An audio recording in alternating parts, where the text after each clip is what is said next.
ఏడు చెట్టు వంక ఒక్కసారి చూస్తే చాలు పుణ్యం. అంత తేలికగా పుణ్యాన్ని ఇచ్చేది ఇంకా లోకంలో ఏముంటుంది? దర్శనం, స్పర్శనం. మీకు అవకాశం ఉందా?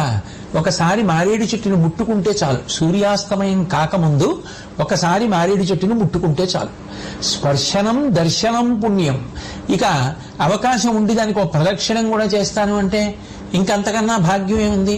కంచి కామకోటి పీఠాధిపత్యం వహించిన మహాపురుషులు, నడిచే దేవుడిని పేర్గాంచినటువంటి మహాపురుషులు, అపర శంకరావతారమని కీర్తింపబడినటువంటి వారు భారతదేశం నలుచెరగుల సన్యాస ధర్మాన్ని కించితు తప్పకుండా పాదచారి అయి పర్యటించినటువంటి వారు నిరంతరము కామాక్షి పరదేవత యొక్క నామాన్ని ఉచ్చరిస్తూ ఉండడం అలవాటు పడినటువంటి వారు శాంతాకృతిం హితవచ పరిభాషమానం గంభీర భావముతులం విజితా